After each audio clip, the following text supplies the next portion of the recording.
Friends, ನಾನು ಇವತ್ತಿನ ವಿಡಿಯೋದಲ್ಲಿ ಕನ್ನಡ ಗ್ರಾಮರ್ಗೆ ಸಂಬಂಧಪಟ್ಟಂಥದ್ದು ವಿಡಿಯೋ ಮಾಡ್ತಾ ಇದ್ದೀನಿ. ಆ ಗ್ರಾಮರ್ ಯಾವುದಪ್ಪ ಅಂತಂದ್ರೆ ನಾಮಪದಗಳ ಬಗ್ಗೆ ಈ ವಿಡಿಯೋದಲ್ಲಿ ನಾನು ಹೇಳ್ತಾ ಇದ್ದೀನಿ. ನೋಡೋಣ ಬನ್ನಿ. ಫಸ್ಟ್ಗೆ ನಾಮಪದ ಎಂದರೇನು ತಿಳಿದುಕೊಳ್ಳೋಣ. ನಾಮಪದ ಎಂದರೆ ವ್ಯಕ್ತಿ, ವಸ್ತು, ಪ್ರಾಣಿ ಮತ್ತು ಸ್ಥಳಗಳ ಹೆಸರುಗಳನ್ನು ಸೂಚಿಸುವ ಪದಗಳಿಗೆ ನಾಮಪದಗಳೆಂದು ಕರೆಯುತ್ತೇವೆ. ನಾಮಪದಗಳ ಮೂಲ ರೂಪ ನಾಮ ಪ್ರಕೃತಿ ಎಂದು ನಾವು ಕರೆಯುತ್ತೇವೆ. ನಾಮ ಪ್ರಕೃತಿಗಳಿಗೆ ವಿಭಕ್ತಿ ಪ್ರತ್ಯಯ ಸೇರಿದಾಗ ನಾಮಪದಗಳಾಗುತ್ತವೆ. ಈಗ ಇದರ ಮೇಲೆ ಉದಾಹರಣೆಗಳನ್ನು ನೋಡೋಣ. ಫಸ್ಟ್ ನಾಮ ಪ್ರಕೃತಿ ಪ್ಲಸ್ ವಿಭಕ್ತಿ ಪ್ರತ್ಯಯ ಪ್ಲಸ್ ನಾಮಪದಗಳಂತಂದು 3 ಭಾಗಗಳನ್ನಾಗಿ ಡಿವೈಡ್ ಮಾಡ್ಕೊಳ್ಳೋಣ. ಅದರ ಮೇಲೆ ಉದಾಹರಣೆಗಳನ್ನು ನೋಡ್ತಾ ಹೋಗೋಣ. ರಾಮ ಪ್ಲಸ್ಸು ರಾಮನು, ಪುಸ್ತಕ ಪ್ಲಸ್ ಅಲ್ಲಿ ಪುಸ್ತಕದಲ್ಲಿ, ಆನೆ ಪ್ಲಸ್ ಇಂದ ಆನೆಯಿಂದ, ರಾಮ ಪ್ಲಸ್ ಇಗೆ ರಾಮನಿಗೆ. ಇಲ್ಲಿ ನೋಡಿ, ರಾಮ ಅನ್ನೋದು ನಾಮ ಪ್ರಕೃತಿಯಾಗಿದೆ, ಹೂ ಅನ್ನೋದು ವಿಭಕ್ತಿ ಪ್ರತ್ಯಯ ಆಗಿದೆ, ನಾಮಪದ ಅನ್ನೋದು ರಾಮನೂ ಆಗಿದೆ.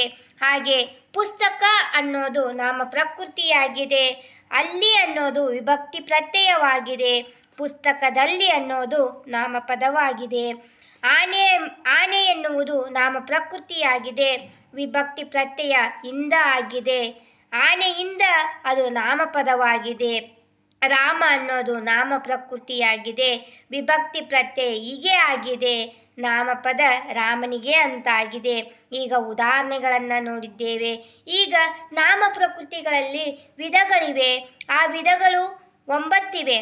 ಅವು ಯಾವುವು ಅಂತ ನೋಡೋಣ.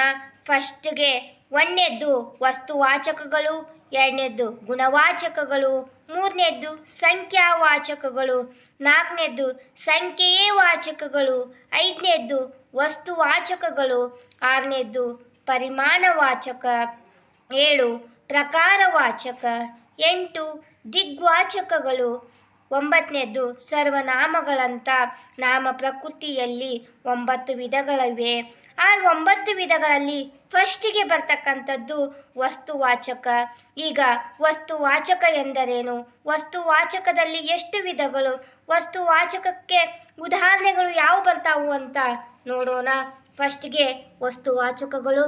ವಸ್ತುವಾಚಕ ಎಂದರೆ ವ್ಯಕ್ತಿ, ವಸ್ತು, ಸ್ಥಳ, ಪ್ರಾಣಿ ಇತ್ಯಾದಿ ಹೆಸರುಗಳನ್ನು ಸೂಚಿಸುವ ನಾಮಗಳಿಗೆ ವಸ್ತುವಾಚಕಗಳೆಂದು ಕರೆಯುತ್ತೇವೆ. ಹಾಗೆ ವಸ್ತುವಾಚಕಗಳಲ್ಲಿ 3 ವಿಧಗಳಿವೆ. ಆ 3 ವಿಧಗಳು ಯಾವುವು ಅಂತ ನೋಡೋಣ. ಅದರಲ್ಲಿ ಬರ್ತಕ್ಕಂಥದ್ದು ಫಸ್ಟು ರೂಢನಾಮ, 2ನೇದ್ದು ಅಂಕಿತನಾಮ, 3ನೇದ್ದು ಅನ್ವರ್ತಕ ನಾಮ. ಇಲ್ಲಿ ವಸ್ತುವಾಚಕಗಳಲ್ಲಿ 3 ವಿಧಗಳು.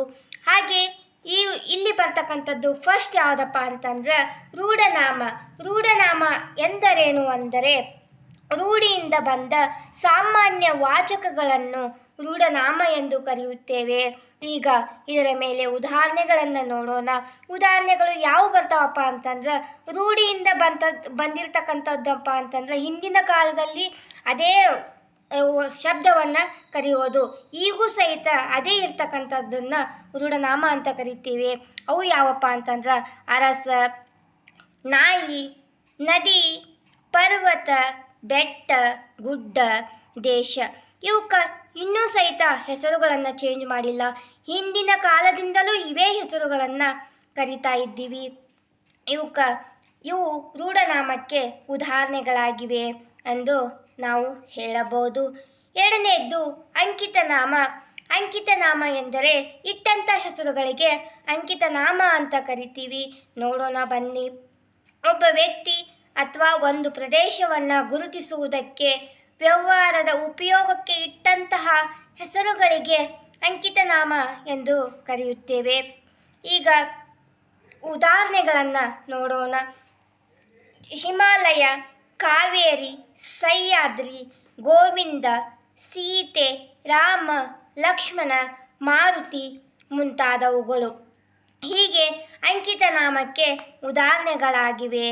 ಈಗ 3ನೇದ್ದು ಬರ್ತಕ್ಕಂಥದ್ದು ಅನ್ವರ್ತಕ ನಾಮ. ಅನ್ವರ್ತಕ ನಾಮ ಎಂದರೆ ಅವರ ವೃತ್ತಿ ಮತ್ತು ಅವರ ಸ್ವಭಾವಗಳಿಗೆ ಅನುಗುಣವಾಗಿ ವಾಡಿಕೆಯಿಂದ ಬಂದಂಥ ಹೆಸರುಗಳಿಗೆ ಅನ್ವರ್ತಕ ನಾಮಗಳು ಎಂದು ಕರೆಯುತ್ತೇವೆ.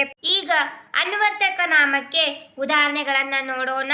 ಉದಾಹರಣೆಗಳು ಯಾವುವು ಎಂದರೆ ಬಡಿಗ ಆಗಿರ್ಬೋದು, ಕುಂಬಾರ, ಕುಂಟ, ಮೂಕ, ಕಿವುಡ, ಶಿಕ್ಷಕ, ವೈದ್ಯ, ಹೀಗೆ ಅವರ ವೃತ್ತಿಗೆ ಸಂಬಂಧಪಟ್ಟಂಥ ಹೆಸರುಗಳನ್ನು ಹೇಳ್ತಾ ಹೋಗೋದನ್ನು ಅನ್ವರ್ತಕ ನಾಮ ಅಂತ ನಾವು ಕರಿತೇವೆ. ನಾನು ಈ ವಿಡಿಯೋದಲ್ಲಿ ನಾಮಪದ ಎಂದರೇನು, ನಾಮಪದಕ್ಕೆ ಉದಾಹರಣೆ, ನಾಮ ಪ್ರಕೃತಿಗಳಲ್ಲಿ ಬರ್ತಕ್ಕಂಥ ವಿಧಗಳು, ಆ ನಾಮ ಪ್ರಕೃತಿಯಲ್ಲಿ ಬರ್ತಕ್ಕಂಥ ಫಸ್ಟ್ಗೆ ಬರ್ತಕ್ಕಂಥದ್ದು ವಸ್ತುವಾಚಕ. ವಸ್ತುವಾಚಕ ಎಂದರೇನು, ವಸ್ತುವಾಚಕದಲ್ಲಿ ಬರ್ತಕ್ಕಂಥ ವಿಧಗಳ ಬಗ್ಗೆ ಎಂದರೇನು ಮತ್ತು ಅದಕ್ಕೆ ಸಂಬಂಧಪಟ್ಟಂಥ ಉದಾಹರಣೆಗಳನ್ನು ಹೇಳಿದ್ದೇನೆ. ಮುಂದಿನ ವಿಧಗಳನ್ನು ಈಗ ನೆಕ್ಸ್ಟ್ ವಿಡಿಯೋದಲ್ಲಿ ನೋಡೋಣ. ಈ ವಿಡಿಯೋ ಏನಾದರೂ ನಿಮ್ಗೆ ಇಷ್ಟ ಆದರೆ ಲೈಕ್ ಮಾಡಿ, ಶೇರ್ ಮಾಡಿ, ಕಮೆಂಟ್ ಮಾಡಿ, ಹಾಗೆ ಸಬ್ಸ್ಕ್ರೈಬ್ ಮಾಡಿಕೊಡ್ರಿ. ಈ ವಿಡಿಯೋನ ನಾನು ಇಲ್ಲಿಗೆ ಮುಗಿಸ್ತಾ ಇದ್ದೀನಿ. ಧನ್ಯವಾದಗಳು.